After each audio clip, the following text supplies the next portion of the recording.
ओम शांति। 9 जून 2025 के महावाक्य। मीठे बच्चे, तुम्हें सारे विश्व शांति का राज्य स्थापन करने वाले बाप के मददगार हो।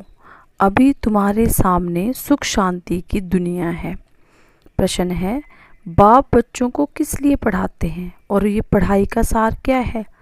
बाप अपने बच्चों को स्वर्ग का प्रिंस, विश्व का मालिक बनाने के लिए पढ़ाते हैं। बाप कहते हैं, बच्चे, पढ़ाई का सार है दुनिया की सब बातों को छोड़ दो। ऐसे कभी नहीं समझो हमारे पास करोड़ हैं, लाख हैं, कुछ भी हाथ में नहीं आएगा। इसलिए अच्छी रीति पुरुषार्थ करो, पढ़ाई पर ध्यान दो। गीत चला, आखिर वह दिन आया आज। ओम शांति। बच्चों ने गीत सुना, आखिर विश्व पर शांति के समय आया।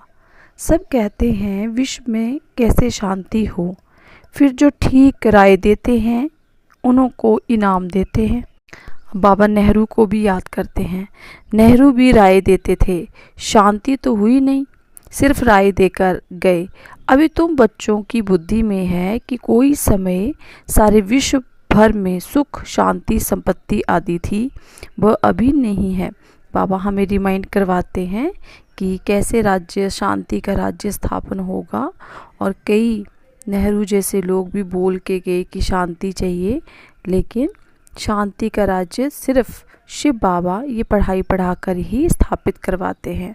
तो बाबा कहते हैं वो शांति तो अभी नहीं है, अब फिर होने वाली है। चक्कर तो फिरेगा ना। ये तुम संगम युगी ब्राह्मणों की बुद्धि में है। तुम जानते हो भारत फिर सोने का बनना है, मीन्स सतयुग की दुनिया आनी है। भारत को ही गोल्डन स्पैरो, सोने की चिड़िया कहा जाता है। भल महिमा तो करते हैं परंतु सिर्फ कहने मात्र। तुम तो भी प्रैक्टिकल में पुरुषार्थ कर रहे हो। बाबा कहते तुम भारत को फिर से सोने की चिड़िया बनाने के लिए प्रैक्टिकल पुरुषार्थ कर रहे हो। जानते हो बाकी थोड़े रोज हैं तो ये सब नर्क के दुख की बातें भूल जाती हैं। नर्क बोलते हैं बाबा बॉडी कॉन्शियस दुनिया को। तुम्हारी बुद्धि में अब सुख की दुनिया सामने खड़ी है। जैसे आगे बिलायत से आते थे तो समझते थे अभी बाकी थोड़ा समय है पहुंचने में, क्योंकि आगे बिलायत से आने में बहुत टाइम लगता था। अभी तो एरोप्लेन में जल्दी पहुंच जाते हैं। अभी तुम बच्चों की बुद्धि में है कि अब हमारे सुख के दिन आने हैं, जिसके लिए पुरुषार्थ कर रहे हैं। बाबा ने पुरुषार्थ में बहुत सहज बताया है। ड्रामानुसार कल पहले मुआफिक ये सचन है। तुम देवता थे, देवताओं के कितने ढेर के ढेर मंदिर बन रहे हैं। बच्चे जानते हैं ये मंदिर आदि बनाकर क्या करेंगे। बाकी दिन कितने हैं। तुम बच्चे नॉलेज की अथॉरिटी हो। बाबा ने बोला तुम बच्चे नॉलेज की अथॉरिटी हो। कहा भी जाता है परम पिता परमात्मा सर्वशक्तिवान अलमाइटी अथॉरिटी है। तुम ज्ञान की अथॉरिटी हो, वह है भक्ति की अथॉरिटी। बाप को कहा जाता है अलमाइटी अथॉरिटी। तुम बच्चे नंबर बार पुरुषार्थ अनुसार बन रहे हो। तुमको सृष्टि के आदि मध्य अंत का ज्ञान है। जानते हो हम पुरुषार्थ कर रहे हैं बाप से वर्षा पाने का। जो भक्ति की अथॉरिटी है वो सबको भक्ति ही सुनाते हैं। और बाबा कहते तुम ज्ञान की अथॉरिटी हो तो ज्ञान ही सुनाते हो। सतयुग में भक्ति होती ही नहीं, पुजारी एक भी होता नहीं, पूज्य ही पूज्य हैं। आधा कल्प है पूज्य, आधा कल्प है पुजारी। भारतवासियों के लिए ही पूज्य थे तो स्वर्ग था। अभी भारत पुजारी नरक है। तुम बच्चे अब प्रैक्टिकल लाइफ बना रहे हो। नंबर बार पुरुषार्थ अनुसार सबको समझाते रहते हो और वृद्धि को पाते रहते हो। ड्रामा में पहले से ही नूंद है। ड्रामा तुमको पुरुषार्थ कराते रहते हैं, तुम करते रहते हो। जानते हो ड्रामा में हमारा विनाशी पार्ट है। दुनिया फिर इन बातों को क्या जाने, हमारे ही ड्रामा में पार्ट है। जो कहेगा वही समझेगा ना कि कैसे हमारा इस ड्रामा में पार्ट है। पापा ने हमें समझाया है, ड्रामा को याद किया कि ड्रामा में तुम बच्चों का ही पार्ट है। और बाबा बताते कि ये सृष्टि चक्कर फिरता ही रहता है। वर्ल्ड की हिस्ट्री, ज्योग्राफी तुम्हारे सिवाय और कोई को मालूम नहीं है। ऊंच से ऊंच कौन है, हाईएस्ट कौन है दुनिया में? बाबा कहते कोई नहीं जानते हैं। ऋषि मुनि आदि भी कहते थे हम नहीं जानते। नेति नेति कहते थे ना कि नहीं जानते नहीं जानते। अभी तुम बच्चे तो जानते हो कि वह रचता बाप है और वो हमको पढ़ा रहे हैं। ये भी बाबा ने बार बार समझाया है कि यहाँ जब बैठते हो तो देही अभिमानी होकर बैठो, सोल कॉन्शियस होके बैठें। 1 सेकंड में सोल कॉन्शियस हो जाएंगे। मैं आत्मा बिंदी, शिव बाबा का बच्चा, परम धाम में शिव बाबा विराजमान। बाबा को टच करें और फिर इस देह में आ जाएं। तो बाबा कहते एक बाप ही राजयोग सिखाते हैं और वर्ल्ड की हिस्ट्री ज्योग्राफी समझाते हैं। बाप कहते हैं मैं कोई थॉट रीडर नहीं हूँ, इतनी बड़ी दुनिया इनको क्या बैठ रीड करेंगे। बाप तो खुद कहते हैं मैं ड्रामा की नूंद अनुसार, मीन्स अकॉर्डिंग टू ड्रामा, मैं तुम्हें आता हूँ पावन बनाने। ड्रामा में मेरा जो पार्ट है मैं वही बजाने आता हूँ, बाकी मैं कोई थॉट रीड नहीं करता हूँ, बतलाता हूँ मेरा क्या पार्ट है और तुम क्या पार्ट बजा रहे हो। तुम ये नॉलेज सीख कर दूसरों को सिखला रहे हो। मेरा पाठ ही है पतितों को पावन बनाना, ये भी तुम जानते हो। तुम तिथि तारीख आदि सब जानते हो, दुनिया में कोई थोड़े जानते हैं। तुमको बाप सिखला रहे हैं कि जब ये चक्र पूरा करेंगे तब फिर बाबा आएंगे। उस समय जो सीन चली वो फिर कल्प बाद चलेगी। तो बाबा कहता ड्रामा जो है वो रिपीट होता रहता है।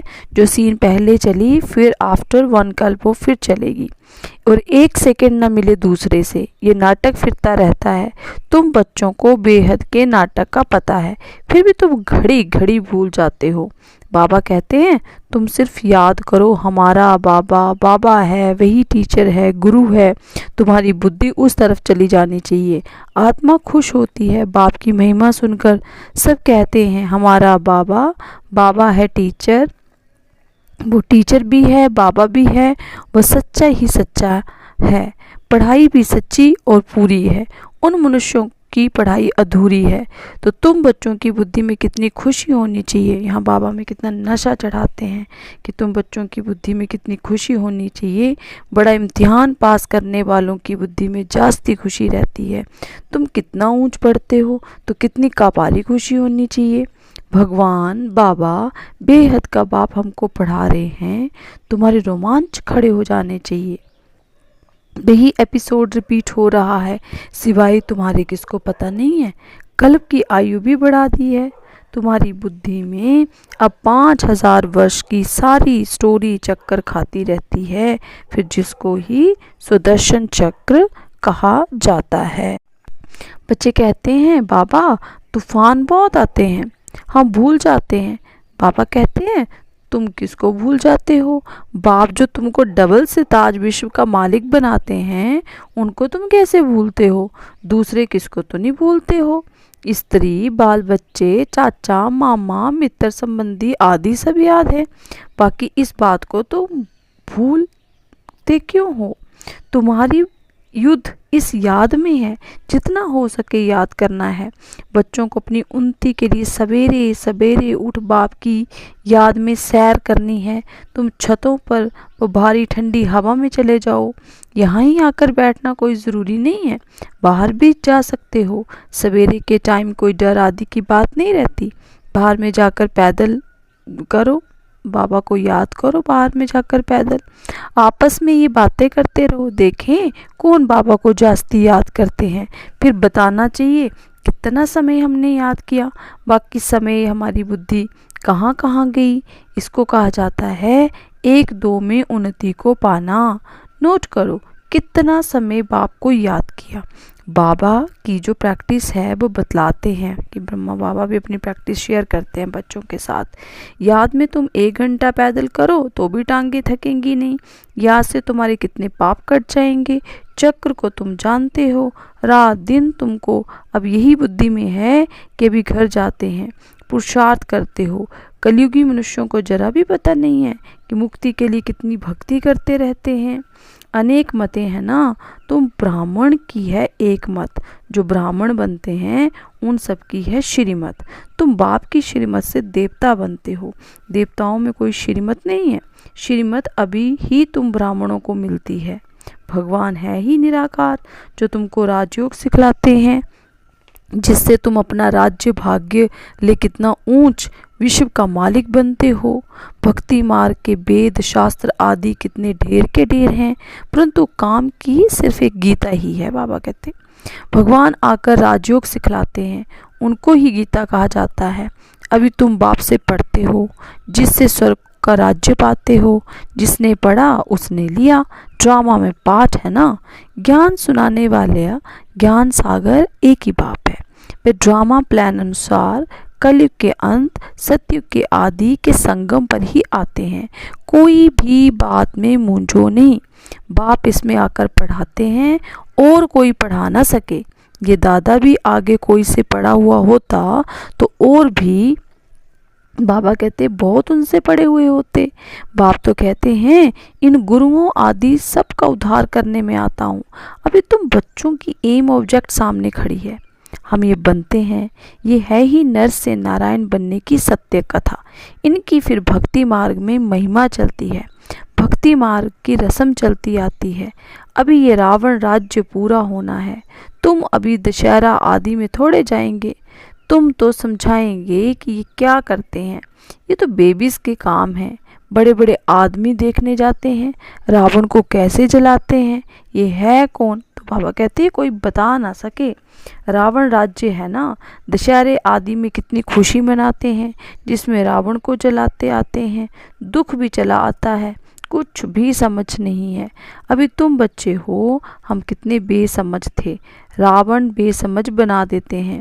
अभी तुम कहते हो बाबा हम लक्ष्मी नारायण ज़रूर बनेंगे, हम कोई कम पुरुषार्थ थोड़े करेंगे। ये है स्कूल, पढ़ाई बहुत सहज है। बूढ़ी बूढ़ी माताएं और कुछ नहीं याद कर सकती हैं तो सिर्फ बाबा को बाबा कहते याद करें। मुख से हे राम तो कहते हैं ना।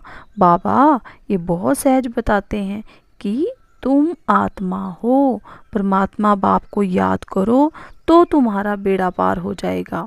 कहाँ चले जाएंगे फिर? शांति धाम और सुख धाम। और सब कुछ भूल जाओ, सब कुछ भूल जाओ मीन्स बॉडी कॉन्शियस नहीं रहो। बाबा कहते अपनी अवेयरनेस को सोल कॉन्शियस में रखो। जो कुछ सुना है पढ़ा है बस सब भूलकर अपने को आत्मा समझ बाप को याद करो तो बाप से वर्षा ज़रूर मिलेगा।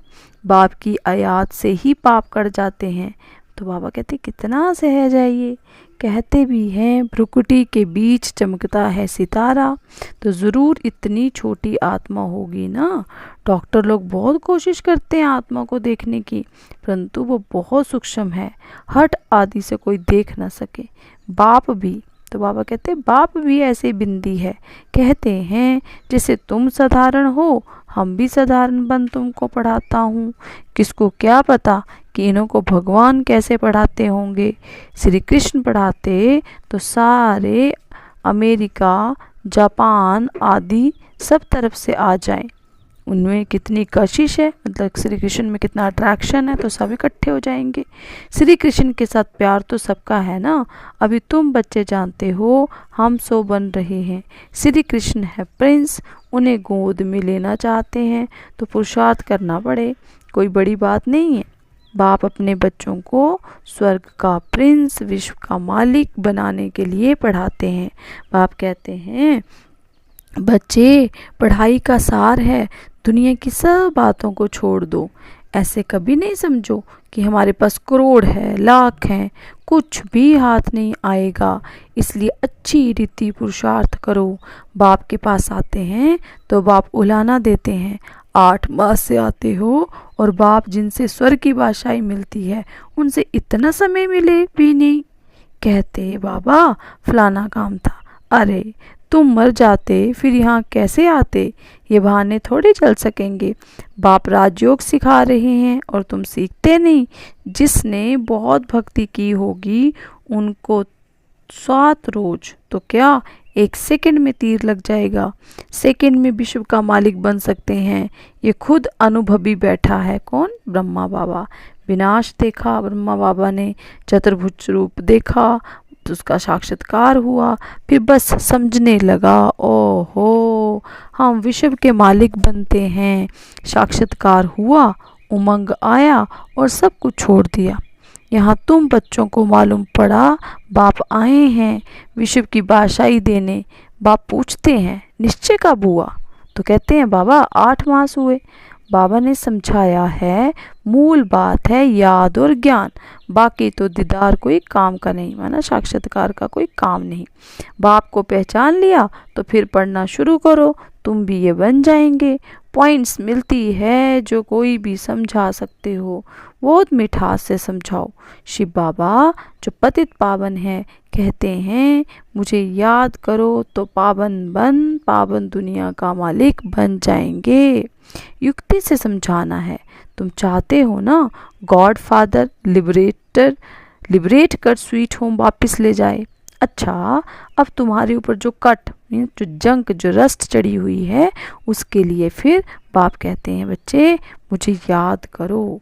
अच्छा, मीठे मीठे सी किलत है बच्चों प्रति, माता पिता बाप दादा का याद प्यार और गुड मॉर्निंग। रूहानी बाप की रूहानी बच्चों को नमस्ते, रूहानी बच्चों की रूहानी बाप दादाजी को नमस्ते, गुड मॉर्निंग, ओम शांति। धारणा के लिए मुख्य सार। नंबर 1 पॉइंट, सवेरे सवेरे उठ पैदल करते बाप को याद करो। आपस में यही मीठी रूह रिहान करो कि देखें कौन कितना समय बाबा को याद करता है, फिर अपना अनुभव सुनाओ।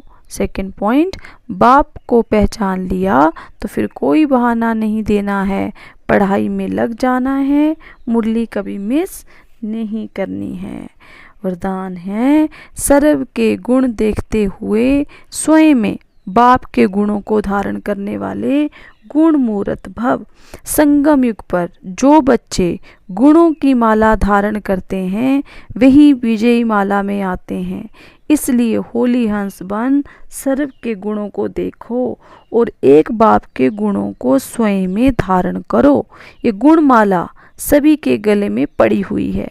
जो जितना बाप के गुण स्वयं में धारण करते हैं उनके गले में उतनी बड़ी माला पड़ती है।